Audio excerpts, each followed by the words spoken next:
Good afternoon.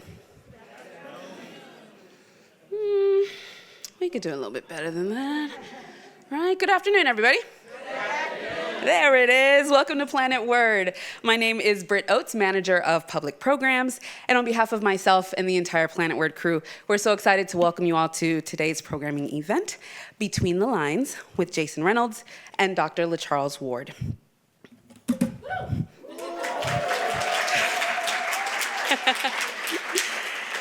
So we at Planet Word are so grateful for Jason's partnership in creating the Between the Lines series, which aims to spotlight Black representation in language arts, and where local authors, wordsmiths, and storytellers can explore the transformative power of language and storytelling as a means of personal expression and social change.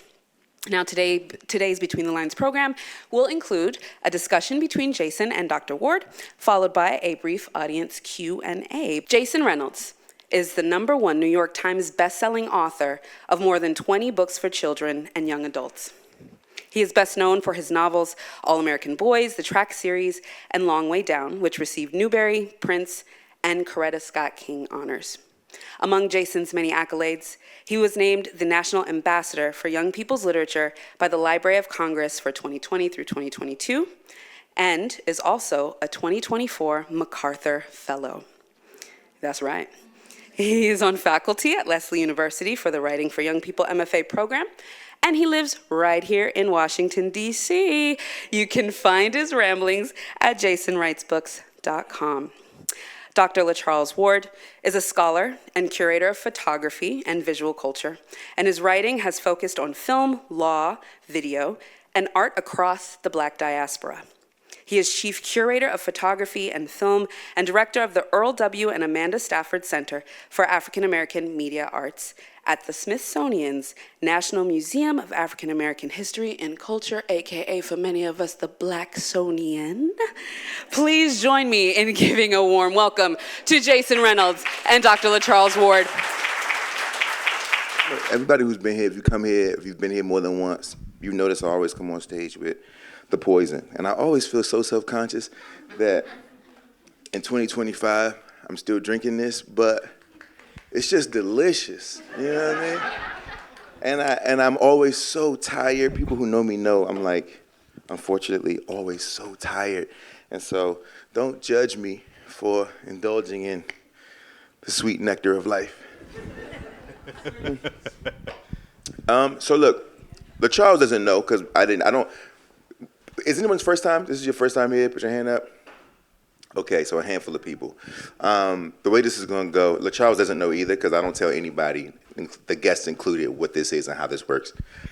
But no idea. Don't worry though. You're taken care of. We were definitely back there, but I don't tell anybody. Basically, this was started as an opportunity for me to talk to people that I care about, my friends, folks I respect. And to kind of just sort of have the experience of having a regular conversation. This is what it would be like if we were at the bar, basically, sort of. To see sort of like what comes of the conversation. I don't have anything planned. I don't have, it isn't that kind of a thing. I think it's just sort of like, let's see if we can trust the human experience, right? Let's see if we can kind of just figure out what happens in the midst of said thing. I usually start with a theme. The theme I also make up when I get up here too. It's just a word that kind of floats in the space. Mm-hmm. Maybe the conversation leans that way, maybe it doesn't. It doesn't really matter. It's just something to ground us. I think in this particular moment, because of life for the both of us, I think the word is going to be ease.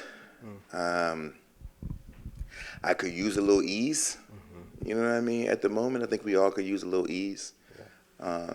And so that'll be the thing that's just in the space, and we'll see what happens. We'll go on this journey together. All right. And then we'll take some questions at the end.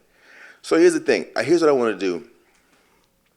First, can you please say, I talk about you all the time because I'm proud of you, and also because like you have like the coolest job in the city.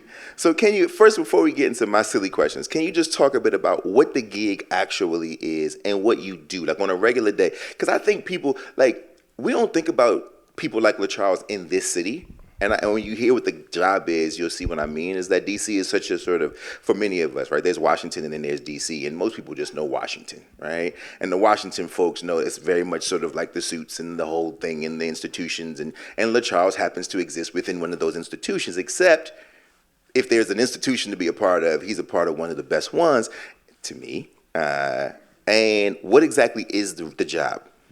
That's a really good question. I guess I've been in the job for about 2.5 years, almost 3 years. And I love every day and every second of what I do. That's first and foremost, despite everything that's going on. It is because of that I love what I do, first and foremost. So, in my long title, first and foremost, I am a scholar. I'm a historian of African American photography and film. I took my PhD at Northwestern. Before I came to the Smithsonian, I was on faculty at the University of Pennsylvania. So I am first and foremost a teacher, an educator. Smart is the way. Thinker. First and foremost, he's very intelligent. That's kind of what I do. So that's important because at those institutions, I mostly wrote and studied and did research around photography, film, and time-based media. People always ask, what is time-based media? Sure. It is anything with a timestamp. So whether it's video, audio, film, etc., it has a timestamp on it. And so what I do at the Smithsonian's or the Blacksonian is, on the one hand, I lead a research center dedicated to the production of visual culture and media related to African American life and history. That is which means what, bro? That is so that means it. So I love that. I love the specificity. So within the media, it includes film, archives of photography. One of the things that's I always love to say to folks is that NMAAHC is the other. It's because it's a long title. We also call it that. The largest collection is photography at the museum. And massive archives of photographs related to African American life and history, some of which have been donated as archival collections, others have been acquired through acquisition processes, and they run the entire history of Black life in the US and abroad. Those are all housed in the Center for African American Media Arts. In addition to that is film. So think of films that would have been produced in the early histories of African American cinema. So think about soundies, films that also silent films that you would not have had sound for. One of the coolest part of the Center for African American Media Arts is that I also lead a team of film preservationists and archivists. These are a team of extraordinary individuals who have excelled at the field of film preservation and archiving. And what they do is that if, say, you call me and say, hey, I just found these films from the early 19th century, they are in disrepair, but they're important moments in history and time. My team, I would, for example, I'm giving you literally what I would do. I would fly out to wherever they are, if they're not local, because even though I'm a scholar of film, I am not an expert on film archiving or restoration, right? That's why I have a team to do that. So I go to assess the value of the work and to kind of get a sense of what's happening. And then my team will go with the technical skills to think about, is this 35 millimeter? Is this something else? And how would we sort of restore that? I say that because that's the technical work that also happens, and it is why we have film archives, is that they preserve these histories. So that's all included in the Center for African American Media Arts. It includes historical images, but also contemporary works of art. It is considered the research intellectual hub for visual culture at the museum, right? And so if you were to do research or want to look at images, photographs, and I use image very broadly here, images would then include film, video, photography, animation, et cetera, it will likely be housed there. And it's a gem of the city. I think that people don't always know that exists. We also have film posters from early film history. So think about when you walk into cinemas and you see the posters that line the wall. Those are all considered important ephemera of those moments in time that were produced. And they help tell a story of not just the history of that film, but also the kinds of image making that was happening during those periods of time, as you sort of what my former professor Jacqueline Stewart called migrated to the movies and to cinemas, right? What it meant to spectate and to watch films. You would watch a new film and then you would see the next film coming, right? And so that was an important history. So that's the Center for African American Media Arts. I lead that center, and it's a scholarly hub. We produce a series called Double Exposure, and it's about. I actually this year I took on as the editor of that series, and so we are working on a new publication, and it's all about. If you think double exposure, then you're obviously thinking about photography, right? The production of an image. And it is different. The series covered from fashion to American children. To the themes vary, and it's an extraordinary series that's coming out. And so that's the scholarly part. My other part of my job as one of the senior members of the museum is that I oversee and also lead with one other colleague, the acquisition of photographs and films into the collection, right? So the curatorial part is the exhibitions, producing exhibitions, as well as actually collecting works for the museum. And so I oftentimes split my time, depending on what I have to do, between actively traveling to art fairs, actively traveling to do studio visits with artists, also actively traveling to talk to donors. So a lot of, depending on the kind of work that I have to prioritize, it varies across.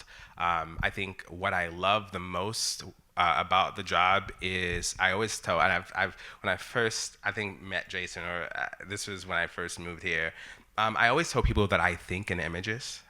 Images are a way of life for me. And there's a poet, Dion Brand, who in one of their books wrote, I went into a paragraph and I never came out, right? Which is an extraordinary line.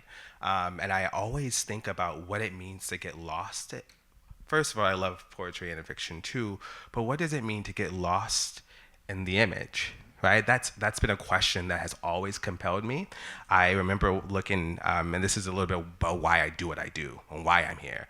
I remember looking at an image of Gordon Parks, and I was in a class called Cinema of Everyday Life. We were looking at, I was interested in cinema and cinematography, right, in that class. And I was looking at images of Gordon Parks and I said, I can spend so much time in the borders of this image. What is it about this image that compels me? And there's a saying within photography history by Roland Barthes that is that the image, the punctum of the image pricked you, right? You were compelled to linger just a little bit longer with that image. But then I began to ask questions, why?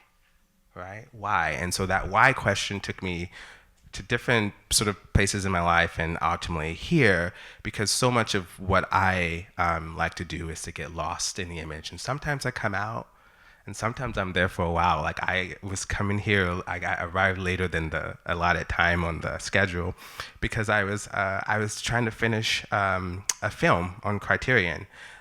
Because I don't like to start a film and stop. I need to watch it in one sitting. So that's very old school. But anyway, and so I do a combination of things that I've just narrated in really meandering ways.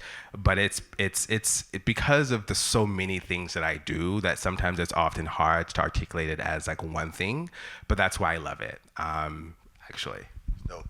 All right, now to the shenanigans. So here's what I want to do. Because while you were talking, I was sitting here thinking to myself, what would be something that I love talking to people like you just because I know that you know a lot. And because of people like you know a lot, I'm always like, let's see, But I'm not going to test you too hard, right? Because it's just based on your opinions. Here's what I want to do. What I know about you also is that you love food. Yes, I love food. Big food person. Yes. He's like a big food person. He's the only person I know who has a sous vide in their house. It's like, who has one of those, right? Most of y'all don't even know what that is. See what I'm saying? It's like, and he has one, But I do. I love the yeah, like this guy. So I know you love food. So here's what I want to do.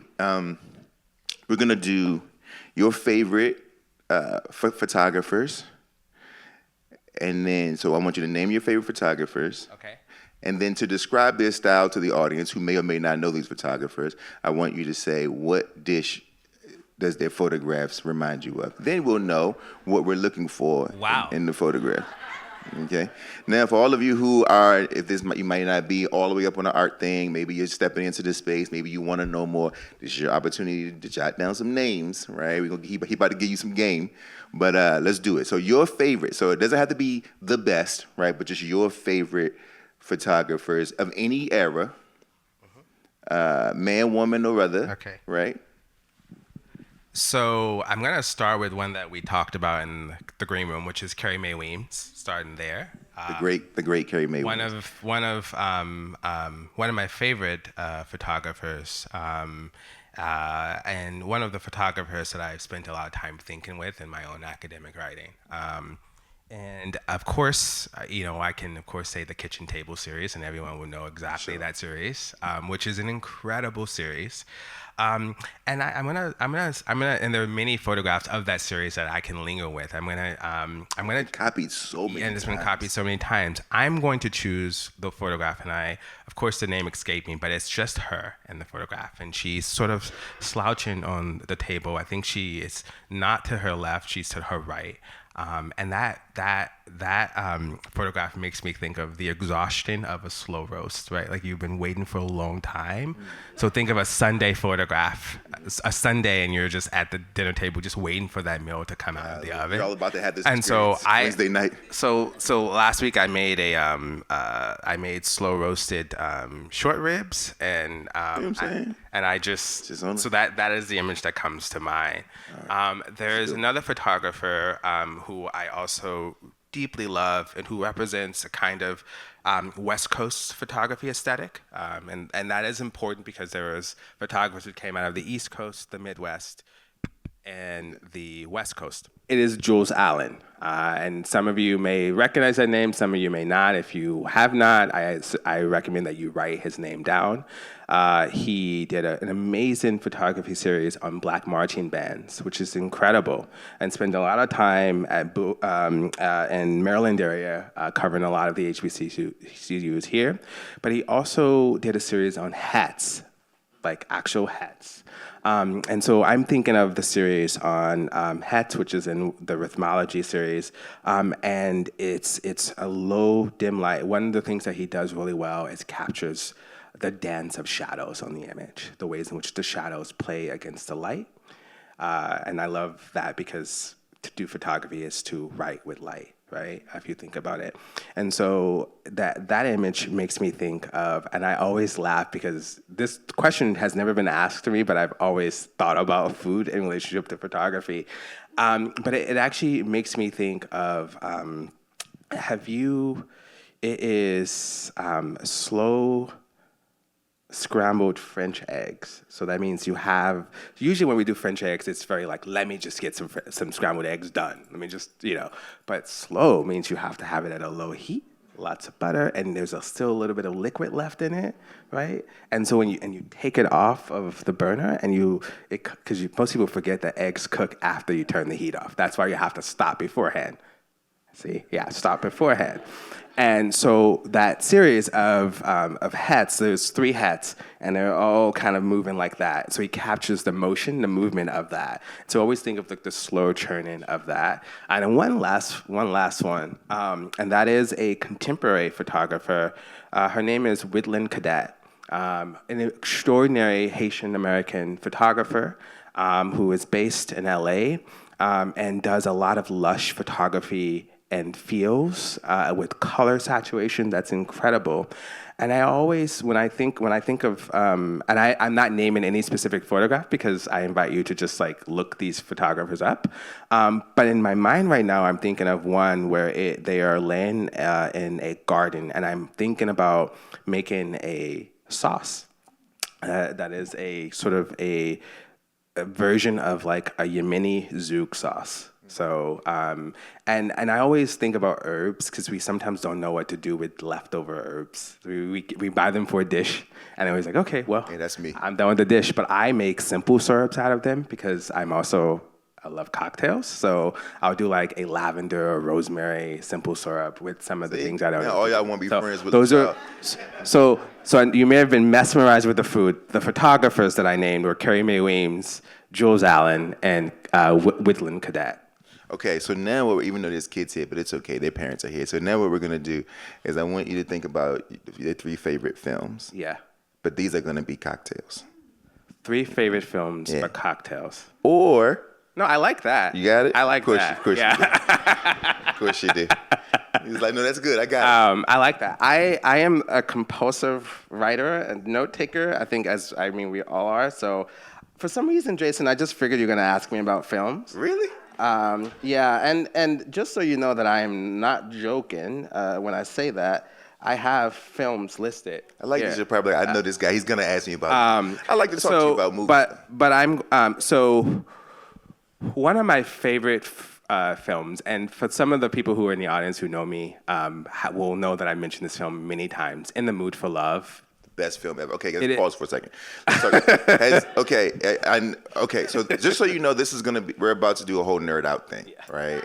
This whole session is probably gonna be, you basically have come here to watch us be nerds about the things that's what this series is about, by the way, just so you know. But has anyone, and by the way, this is also a no judgment zone, right? So we're not here trying to like dunk on anybody. This isn't like, oh, this is all art and culture. It's more like, what we hope it to be is that this is sort of an introduction. If you don't know some of these things, or if you've never been exposed to some of these things, then like, these are some things you should probably, hopefully, you should check out. Yeah. Has anyone seen this film, In the Mood for Love? Okay, came out in 2000. Yes. 2000, even though it feels like it came out in like 60s. Yeah. Okay, let's talk about it. Where do you begin? Okay, so wait, let's talk about the film or talk about the cocktail? Okay, first let's talk about the cocktail. Okay. And then let's talk a little bit about why this film is so important. Yeah. So the cocktail that I would sort of, which I've had with watching this film, is a Sazerac. Okay. I can see that. Name the ingredients of a Sazerac.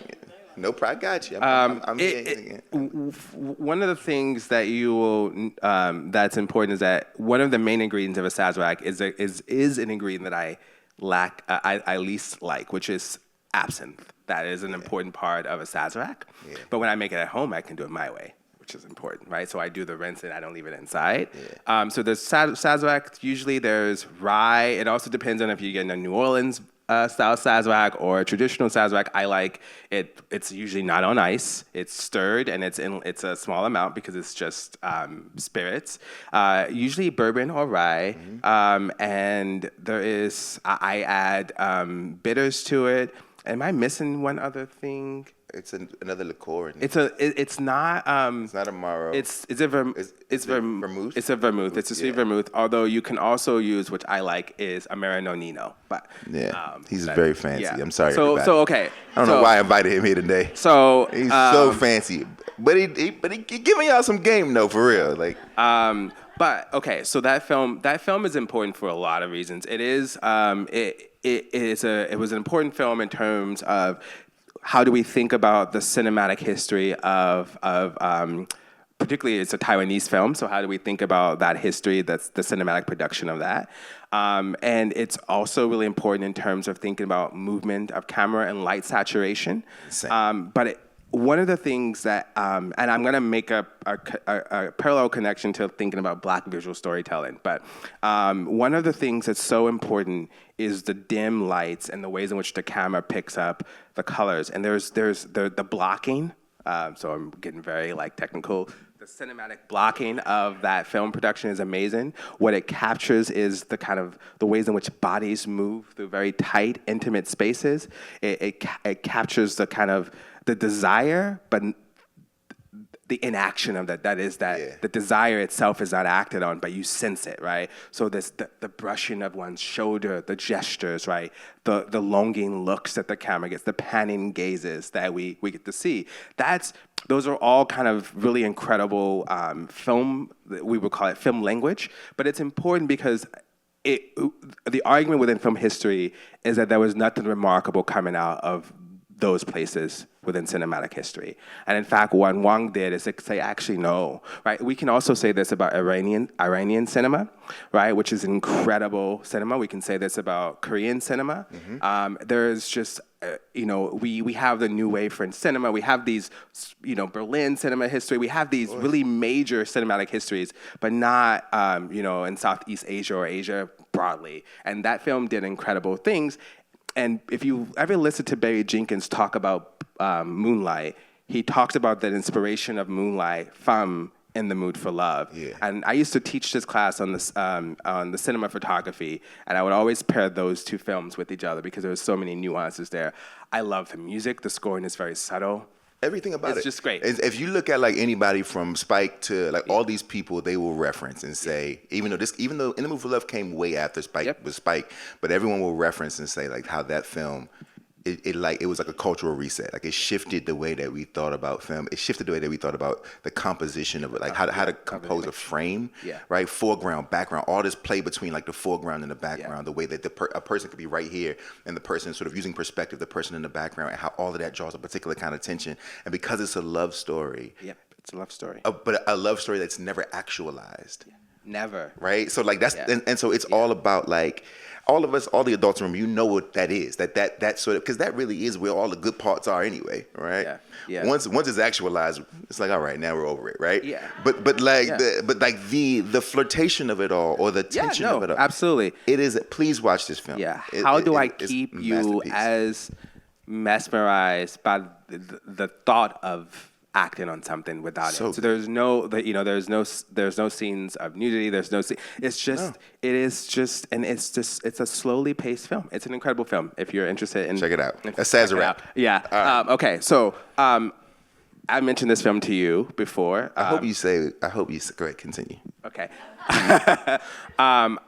It is a film that I have not been able to shake. It is all Dirt Road's Taste of Salt. Best film. This is a contemporary film. Go ahead. I'm sorry, brother. Tell your story. No, go ahead. No, this is brother. A contemporary film. It is by it's Raven. Yes. Yeah. Raven. There's another film called Earth Mama by Savannah Leaf. Raven Jackson. Raven Jackson, who is a poet by training. It is the most extraordinary film. And I'll say one thing so that you can chime in part because it is what people now call slow cinema. Right, which I have many issues with, but you can ask me afterwards. But it is a moment where it asks us to slow down as viewers, and it takes us actually back to the South, takes us to Mississippi. So we get kind of rural pastoral landscape, and it's all centered around the act of fishing, the act of hands, what it means to be engaged, and various caring practices of care, right? The cinematography is just absolutely sublime. Yeah. What's the drink for this one? The drink for this one, which is always it's one of my favorite drinks, and that is a lovely Gold Rush cocktail. Okay, you have to explain. And Gold Rush is, if you like a bee's knees, you probably will love a Gold Rush. No one knows what a bee's knees is. Okay. This is the most cultured man that all of us have ever known. So it is 3 parts. Which one are we talking about? Let's talk about the bourbon. Let's talk about the Gold Rush. The Gold Rush is bourbon, honey syrup, lemon juice, orange bitters. Okay. You shake it. We've all had it. It's delicious. Right? The bee's knees is gin, honey syrup, lemon juice. You shake it. You put it in a coupe. Right? Those are the drinks. One of the reasons why that drink does... That's a good choice. Yeah. Does it for me is because the film is mostly in late summer, early fall, which is incredible. It's not in California. It's just in the South. And I just imagine it sitting out on a porch, right? Having that drink post-fishing. It's very warm. Right? It's a very warm, herbaceous drink. Yeah. And it's usually ingredients that we all have. No one should ever purchase simple syrup. You can just make it because you have sugar and water already, right? But so that's. I probably would have gone with a mulled wine, but I think it's the same thing. It does the same thing. Yeah. What I say about this film, first of all, there's like 500 words in the film. Yeah. There's almost no words. Yeah. And I was fortunate enough to see the film when it debuted at Sundance years ago. Yeah. And I'm sitting in the theater, and it's maybe like a handful of us, which is interesting and telling. By the way, Barry Jenkins has also helped this coming to fruition. And it feels like that if you see this film. And there's a scene in the film, this doesn't spoil anything, and you know the scene I'm talking about. There's a scene in the film, and I mean, where there's your main character, this woman, and her childhood sort of, they weren't lovers, but the childhood sort of friend that they had a thing, but it never became the thing that they thought it would become, and then they go separate ways, and then life happens, and then they come back together, but life happens, and it's like, this is never going to actually be a thing, and now we're going to say goodbye probably for the final time after having never known what it could have been. Yep. And so they hug, and Raven Jackson just lets the hug linger for like 5 minutes. So imagine like if you could think about, and it's so funny, right? Because you don't realize, and you have to also, it is very important to also know that these are Black people. This is important to note. And you don't realize until you're in a theater and the screen is humongous, and there are these two 30-something-year-old Black people hugging. And at first you're like, oh, this is so sweet. Like, oh. And then you realize, like, we're still here. Right? And you're like, oh, okay. And now you're watching, I can feel my body, I'm getting uncomfortable because I feel like I'm not supposed to see this, which is a strange thing to consider, right? Why is it that this feels so foreign to me? Why does this make me uncomfortable? And I'm sitting in the back of the theater, I'm watching all the audience start to squirm as she just and the camera's focused on like right here, and the hands, and the back, and right here, right? It's like she's just sort of like working their bodies as they hold, nothing has happened, they're just holding each other, and holding each other. And then all of a sudden, you're 2 minutes in, and suddenly, you start to like fill, and you know it's coming, and you can't stop it, and suddenly you hear the audience begin to sniffle, and then now you're crying, and you don't know what is happening to you, but she won't let you off the hook. Like, you're gonna have to get this love. You're gonna have to see us touch each other and hold each other and be kind and be gentle and be tender. You're going to have to sort of bear with what it is for Black people to love one another publicly in this space. And I'm gonna tell you right now, if you want to feel changed, listen, make you what was it? A gold rush. Make you one of them gold rushes. And watch this film. Please watch this film. Watch the film. And that same kind of reaction, I saw the film for the first time in Berlin. And the same kind of reaction was there. If you thought that dancing scene in Sinners was long, oh, yeah. This is like, I mean, she let it hang there. But one of the things that it does, I think, because I think it's really important to mark that. One of the things that it does, it disrupts the kinds of looking practice that we have associated with what it means to look at this type of intimacy, right, on the screen, right? And you also realize the camera, in some ways, also it sort of stays like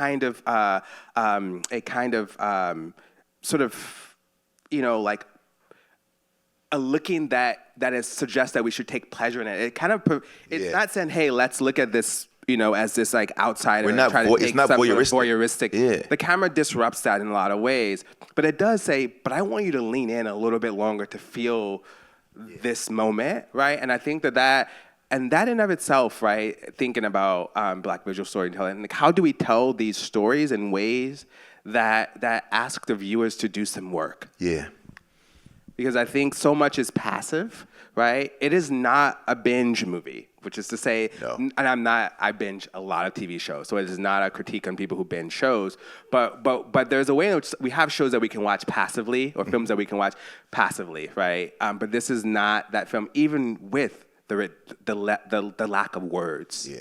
Right, and that's Lovers Rock is did a similar thing to me. Anybody seen Lovers Rock? Yeah. This is great. If you haven't seen it, this is great. I know you've seen it. This is great. Lovers Rock by Steve McQueen.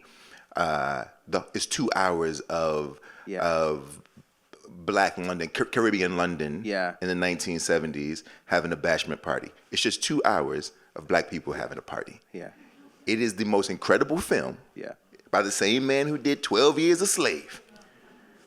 And then he like, let me show you how we get free. Yeah. It is a masterpiece. Please watch it. It's on all the things. It's called Lovers Rock. It's a masterpiece. It's a great film. All right, number 3.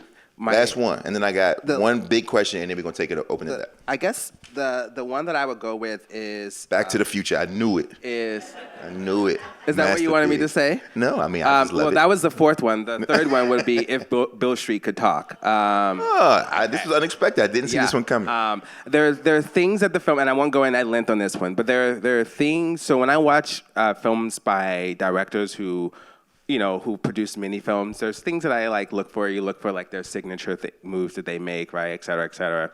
But I one of the reasons why I went to If Bill Street Could Talk is because I knew that it was been based off of, obviously, a book. The Great James. I'm always interested in how films adapt fiction, right? Which as we know it's a challenge because we love books for what the book is able to do to us, right? As we engage it, to think about many ways in which the text move us. So thinking about how I was interested in and how Jenkins would then adapt that book, the score of that, the soundtrack is extraordinary. And there are lots of, I don't think it is as great as Moonlight, but that's okay. That's okay. But it does do some work in terms of thinking about how do I capture the kind of feeling that one may have felt when they read a line in the actual novel. And we know that it is not a one-to-one correlation. Film and writing is different. But that's one of the reasons why I went with that one. And I used to... I wasn't always sure how much I liked that film until every time I would go to teach a class on adaptation, I always wanted to go back to If Bill Street. And I think it opens up a lot for students. And again, I remember I'm an educator and young folks to think about things that they may have some relationship to, right? Whether it's having read that book in a class or whatever. We can even say that with the film Native Son. There's ways in which it allows people to appreciate the text that they read, maybe anew, right? So oh, wow, I missed this in the book. Let me go back. When maybe the reality is to miss it because the filmmaker did something different. Sure. Right. But, yeah. What's your cocktail? For the people who haven't seen it. My cocktail for that, I'm going to go and I'm going to it's not going to be a cocktail. It is going to be just a neat pour of a scotch. Got you. That makes sense. Yeah. I've interviewed a lot of people up here over the last couple of years, and most of them are explicit makers, right? Yeah, I make songs, or I make books, or these things. And you are a person who I believe makes space. And so what I want you to talk about before we open it up to the audience is, why is that important? Why is it important to make space, right? You're literally creating a space for us to then come in most of the time, to learn, to feel, why is this important for all of us, but especially in the work that you're doing around Black photography and media and cinema? Why is that important? Yeah, no, Jason, that's a very good question. It's a question that I always think about in terms of the work that I've always committed myself to doing, and whether it's in a classroom or which we didn't talk about, but some of the activist-oriented work that I did in Chicago, working with A Long Walk Home, which is a group that Salamisha and Sarazat Tillett have created around domestic violence against women. And now in the world of art and scholarship, I think making space for me, I always think about what it means, and we talked about this, to create community and hold that community.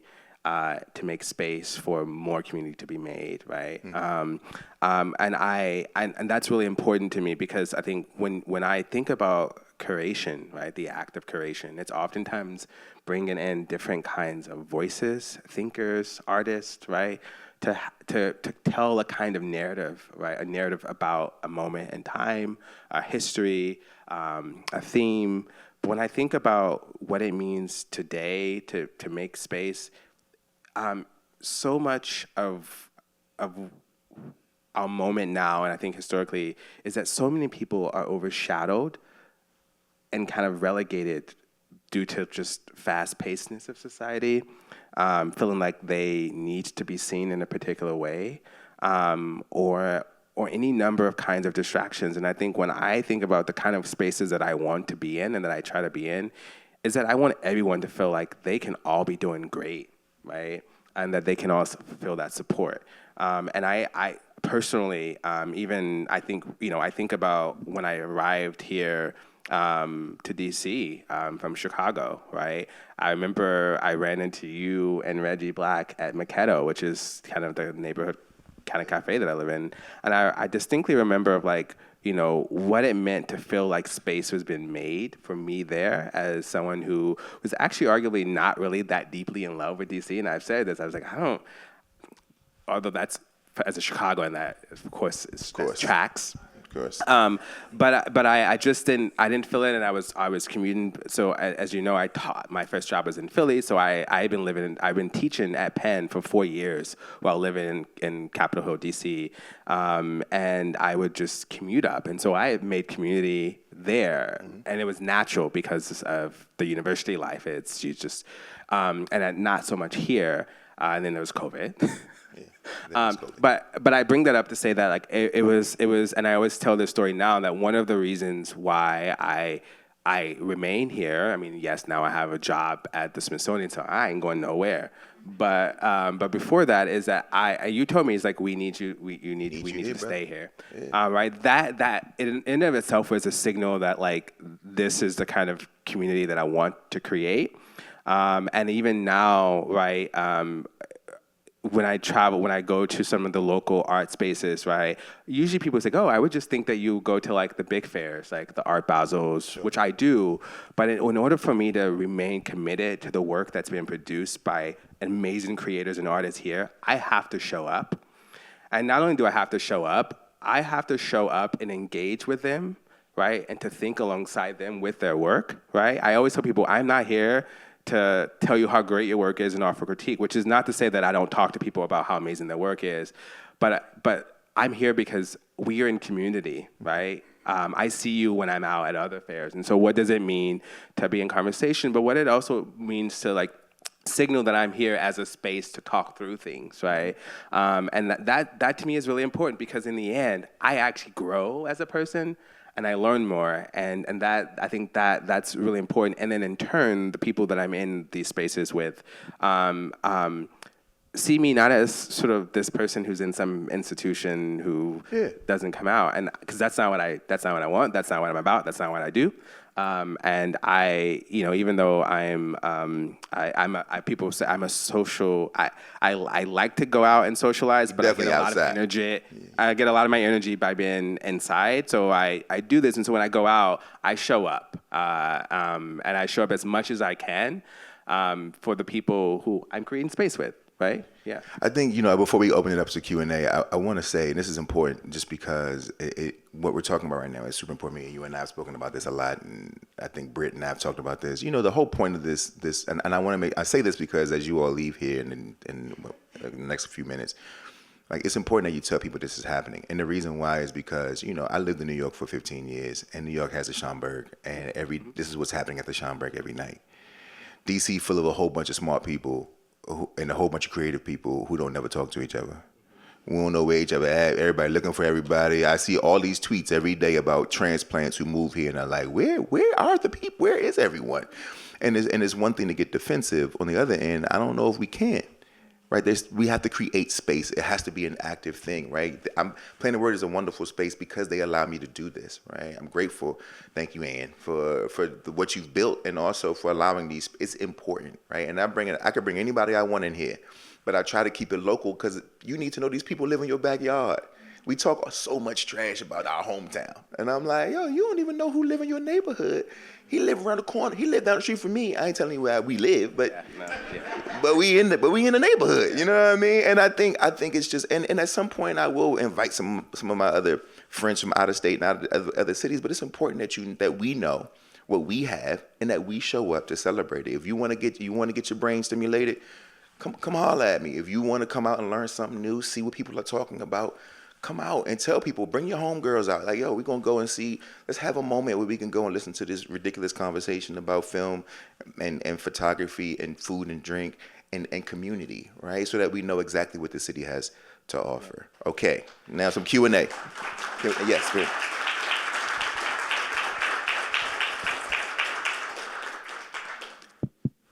Q&A. Q&A. What are we doing? We doing, okay. Hi, everybody. Peace and blessings, and thank you for that. My name is Dara Baldwin, and I am a new author, DC resident Shout author. out. Thank you. Yeah. Congratulations. Thank you. And it's very nice to see my book next to James Baldwin's. Hey, Exactly. that's what's up. But I wanted to say thank you for this conversation. And I'm a disability justice activist, and my book is about disability. Yo. And so when you said make space, I just want to put that out there, especially in the museum, that we need more images of disabled folks, especially Black disabled people. And I would love to help you out with that. We have a wonderful group of creatives who just don't get recognized. Nobody wants to talk about it. And when you're talking about the scene about 5 minutes of looking right, nobody wants to look at a disabled person. And so we do have some documentaries that are literally like that, where we have 5-6 minutes of you looking at someone who's disabled. Because they're, it's thought to not be, this is not what we want to do and not who we want to be with. And so I just wanted to say that. And just thank you for the work that's happening at the Smithsonian and making it accessible to disabled folks, especially in DC. We have been the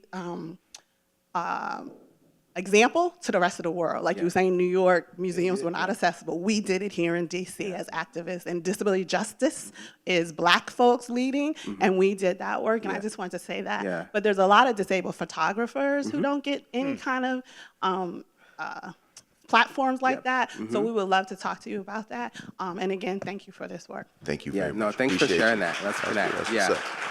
Yeah. Hi, LaCharles. That's Alexa LaCharles. She's Hi, you're over there. I was like, you have to stand up. Hello, I don't have to. But no, I see you. You don't. Okay, fantastic. Well, one of the things that I really appreciate about you is how you celebrate the richness of life. I think that it's really evident in the way that you talk about not just the films and the photos that you're curating, but you're also talking about the cocktails and the food that you eat. I think that you're just really great at curating an entire moment or a day, and that you do a really great job of also just documenting that. My question for you is, what are the ingredients of a photo or a film that most moves you? Ooh, that's a really good. That's a very good question. That's a really good question. I am going to. So this is a really hard question because my title is Curator of Photography and Film, and I love them. I used to think, how do I have the capacity to love them both equally? I love them so much, both. I say that because I'm gonna go to photography since we talked about film a lot. One of the I think some of the ingredients for me, and as a scholar in curator photography, it varies, right? I think right in this current moment, I'm thinking about how do people establish their own unique voice. Photography is such an overly saturated field in and of itself, and we all can't be Gordon Parks, and we all can't be Carrie Mae Weems, and we all can't be LaToya Ruby Frazier, who's incredible, or any number, or the James Van Der Zee, or any number of great, or the Pokes. We can't all do that, right? And so much of when I think about photography over time, right, is like, what is unique about the work that's been produced, right? And that uniqueness can translate into different ways. It could be the use of light, right? So say, I'm a photographer who actually wakes up every time at this time to catch that natural light. Right. That is not new, but it is a unique approach to taking photographs. I always photograph at night, for example. Right. And there's different things like that. But for me, some of the things that's been compelling me lately is the use of scale in photography. How we capture in scale. Thinking about the use of color. in photography, whether that is a otherwise sort of black and white with, like, say, a red hue in it, right? That's compelling. Also, subjects. What are the, like, I used to always, I've always been interested in conceptual photography, so oftentimes subjects are usually not always there, right? I've always appreciated landscape and architecture because I was interested in lines and minimalism, right? And so I've been really obsessed with Black photographers in particular, who are working in the lines of some of our sort of important figures in photography, documenting, like, architecture and landscapes, right? So I'm always interested, based on whether it's scholarly, trying to figure out how do I shift the narrative, right? But also, to go back to subjects, I've been really, really obsessed with Paul Sapuya, who's an incredible Black photographer who really is interested in disrupting how we understand studio portraiture. And so, and is also a queer photographer, so is also playing a lot with questions of identity, but also questions of, like, how do you produce an image in the studio? How do you disrupt the kind of monotony of the studio, right? And so you get what we call, light is refracted, right, in the lens. So we think of refraction.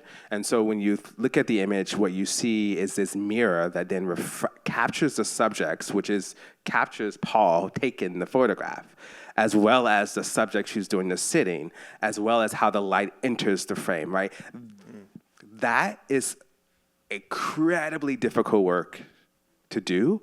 And then to produce it at scale is especially hard, right? So those are some of the things. So I'm interested in really how things are being challenged. And then the last piece is, like, how are these photographers, whether they recognize it or not, it's important. How are they in conversation with the history of photography and also pushing the methods and technical skills forward or against, right? Because that's also where lots of excitement happens in photography. And so I'm always looking out for those things when I'm looking at photographs.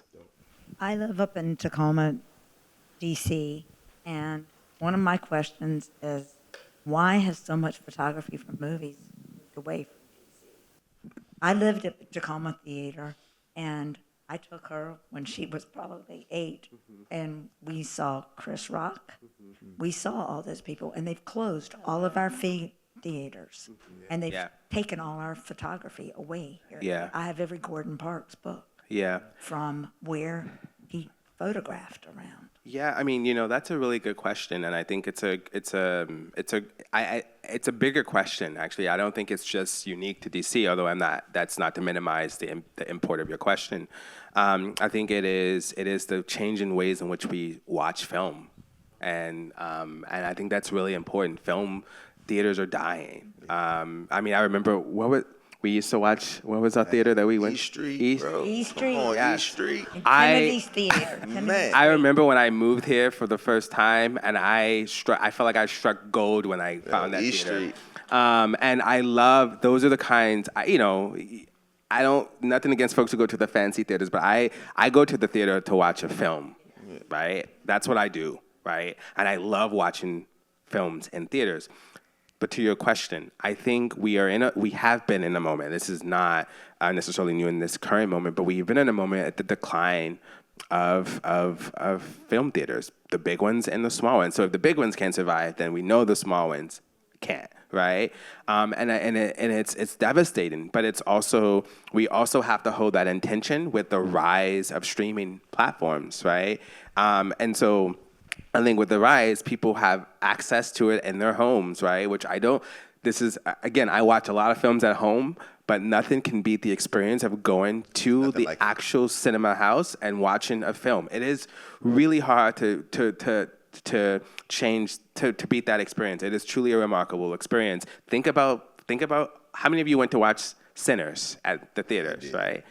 How many of you had a renewed interest in film after watching Sinners? I did. We didn't talk about that, but that's also important in terms of thinking about how it exposed people to different kinds of Like the framing and and the kind of film rolls that was used, right? 70 millimeter versus 35 millimeters. People were on fire. Back to your question, though, I don't know. I don't know what the solution is. I don't think we just bring back theaters. And there are people in the world, like, for example, Andre Holland has been really working hard to restore a film in Bessemer, Alabama, trying to really save a historic African-American movie theater, right? And so there are folks who are trying to do that work, but it takes a lot of resources. But you cannot compete against, honestly, the changing nature of a city, gentrification, the cost of what it means to run something like that, the cost to even rent a film roll, right? So I think all of those dynamics are at play, but I do think that's a really great question. I will say we should make it a point. In the same way we talk about reading, it's like, hey, this year, set a goal for yourself for the amount of books you want to read this year, We should also set a goal for ourselves for the amount of movies we want to see in the theater. Yeah. And if you can't get to the theater, and the reason why also is because there's no distraction, right? The cell phones, all that gets put away and focus, right? Yeah. And if you can't do that, which I hope you can, I think we should still figure out how to have movie nights because there's also a community element to that, right? Have your people come over. Everybody got to put their phones away, and we're gonna sit here and we all gonna watch the same thing at the same time. And there exists in DC. There are film clubs that exist across cities. In the U.S., there are film clubs who are committed to that, right? And it doesn't mean you have to have all the language to talk about films. It's just another space to engage with another way of visual storytelling. I think, I think it's really important. Go get you some human. Yeah. Hello. Hello. This is my first time here, so I just Hi. love It's this like church. entire discussion. One thing I really loved is how you described film, especially when it came to In the Mood for Love, I think was the name of it, and how everything can be described as how the cameras are rolling and things of that nature. And I wanted to ask, the one movie that I thought of that was similar to that was an animated film called Spirited Away. Amazing. And so for anyone anyone familiar, it's fantastic with their cinema, and the way they do it with just art is absolutely amazing. So I wanted to ask you, are there any animated films that you find that are one of your go-tos or things that you see, whether they're Black animated films that people have probably never heard of before or anything else? Yes, there is. There's a film. It won best animated film award, I think, in the last. I forget. It's like this figure. What's that? Is it the cat? Yeah. No, it's not. Oh man, it's like I was hoping someone didn't ask me about it because I can't remember it. But I'll recall it if you're staying around. So animated films. I'm so glad you really brought that up because it's another area where some of the most incredible filmmaking is happening, right? It truly is, and there are also amazing filmmakers who are Black who are committed to animated films, right? It's really important. Also, one of the first animators for Disney was an African American. Also, it was important to know. There's several. I can't name them. I know Spirited Away was incredible, but there's one other one, and I think it was. What's that? Was it Flow? Yes. Okay. So Flow was great, but but one of the things that like always challenged me with animated films, and this is I think the selling point of it, is that if the storyline is great. Because some people don't always, they're like, why am I watching anime? But it's the storyline that compels you, and then it's the animation that takes it over the top. And I love teaching, actually, animated films to kids because it also disrupts the color saturation that you would get in other films. But anyway, I'm going to recall another film that I've been thinking about a lot lately that's all animated, and I think it's like 7 minutes. It's really short. Because we haven't even talked about short films, but shout out to Miyazaki though. Yeah, amazing. Also, Coco is I've never. Coco's great. A masterpiece. Yeah. You know what I mean? I actually love a lot of animated films, but we don't have time. Next question. We'll do one more and then we'll wrap it up. Hi, my name is Jaden. I am curious in the way that you were talking about creating spaces. as someone else who's also from New York and has very recently moved down to Baltimore and is often in DC, I'm curious in the way that you think people should go about building those spaces in a way different from this, because I feel like you're able to do this in the way that you can because you're successful. But I think it's very important to also create spaces on a much smaller scale. Of course. And I wonder how you see people going about building that trust within communities in a way that allows people to once again invite people into their homes for community events, for open mics, for sharing things. Because I think also when we talk about revolutions, those begin within the homes, within communities. And I'm just curious on how you see that being started on smaller scales. In the same way you do. Call your friends, start there. Right? Like this isn't, you know, all of my OGs had rent parties, right? All of my, you know what a rent party, you're a little younger. You know what a rent party is? Okay, so like all of my OGs had like my mama was talking yesterday about like, I remember the rent parties, we used to bring you along to the rent parties, which were basically parties that you show up, you bring $1 or $2 to contribute toward the rent. And we finna get together, eat this fish, and listen to this music and have a good time, right? Like that's really what it's gonna be. And what it was really, famous pictures of Toni Morrison, right? The most famous pictures of Toni Morrison is the one where she's at the party with the slip dress on, where he's smoking a cigarette, right? Right? Because that's what they were doing. I don't think, the thing about like gathering hasn't, so it doesn't have to be this, right? Nope. My what I'm struggling with in the town is that people are complaining that they don't have any community. And so what you're saying is absolutely right? Like call your friends and tell each of your friends to bring a friend. And we in the crib, right? And it could be anything. I remember over in Eat when they was doing, I don't know if they still doing the listening joint. Where you go to Eat and everybody gets together and we pick one, whoever's turn it is, you pick one album and we all finna sit down and listen to this album and talk about this album. This is stuff that we could do in the basement. This is stuff, I mean, like I remember coming up, there's a guy here that I came up with back in the day. He's still around, though I haven't seen him in a long time. Alexa, you probably know it, named Droopy Anderson. Droopy Anderson was a guy, him and his partner, him and his homeboy, Dwayne, when I was coming up, he was with me in the open mics. Then we all got older, and then he started to run these open mics, right? And I remember when people were getting pushed out of spaces, and like you can't do that here anymore. Dwayne, for a certain amount of time, was like, "Hey, yo, we just gonna have people at the crib. We're gonna do this at the crib, right?" So it is a thing, and it's easier to do that than this, right? It's easier to do that. I think this is important for a different reason. Yes. But what you're talking about is absolutely, brother. As a matter of fact, I hope you do it, and then all y'all come here on once a month to come rock with me, right? Or like that, because that's what it's going to take, right? Yeah. All of these sort of coalitions, everybody's sort of building their own, and then all of us sort of realizing that we are all connected, all of these little pocketed communities. Right. But it's okay for you to have your 10 folks, have a dinner party, right? Tell everybody, have a potluck. This is stuff that's in us that we've been doing forever. Bring back the potluck, right? Like have a potluck. We know everybody can't cook. Tell them stop at the store, bring the plates, whatever. You know what I'm saying? Have a potluck. Start a movie club, bro. Yeah. Right? Start a gaming club. Well, who cares, right? We just need people to get together so we can do and use the doing as a way to talk. Yeah.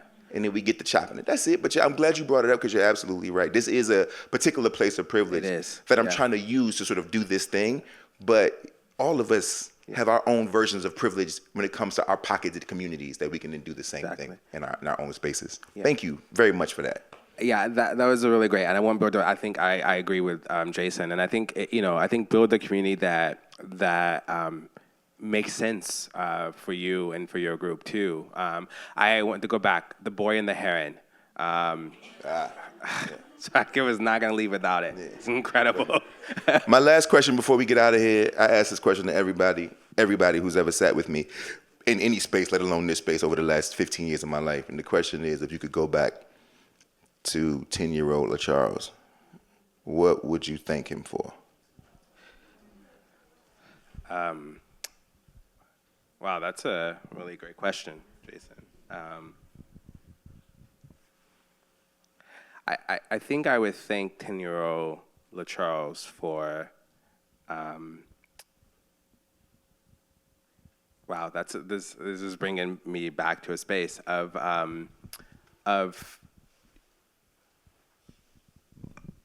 I've been comfortable because I've been comfortable with what back then they called zoning out, with books or with music, and just wanting to like not go places because I wanted to spend time reading or doing something else. And I think so much of that that was also nerve-wracking for my mom, who the teachers and the educators would be like, "Oh, he just zoned out. He finished the lesson and the assignment and got an A on it, but he zoned out." Right? And zoned out then got used as a very kind of disciplinary pejorative term to talk about the different kinds of attention spans of kids, right? So let's also mark that as a certain kind of history.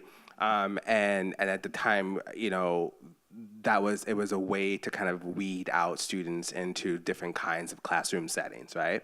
And so just thank 10-year-old LaCharles for zoning out, because it allowed me to find a way to create something that feels mine and that feels important to me. Not mine in a possessive sense, but something that I can say, this is who I am, and this is what that has allowed me to be now, right? And I think about this even now with different ways in which our generation, they are vocal about the things that they need and who they are, right? And I think that that's really important. But for me, I remember my mom would say, you know, you've been like reading that book since, you know, 9 p.m., right? And it's now 6 a.m. That was me. I would miss things. So yeah, there was things I missed that were really important, and sometimes I'm like, man, I really missed that. But it was important because it was how I have become to be who I am right now. For sure. Right. Yeah. Well, as we close, I want to say, brother, and I mean this sincerely, I'm grateful for you. I'm proud of what you've accomplished and the way that you move in that position, how you don't wear it as some badge of exceptionalism, how you understand that like it's a gig, it's one that you love, but you understand the responsibility that comes with that gig. Yeah. And I want you to know that we need you here. So stay here. And thank you all for coming out. Thanks. Thank you so much, Jason. Thank you, Dr. Ward. This was amazing. Thank you for inspiring us and amplifying the need for building community and making space. Thank you all so much for joining us. Shout out so many amazing people who came to hang out and engage. Shout out Kokai, Marcus J. Moore. I see you, brothers. Thank you so much. Don't forget to check out planetwordmuseum.org for more info on events and programs at Planet Word. Have a great evening, y'all.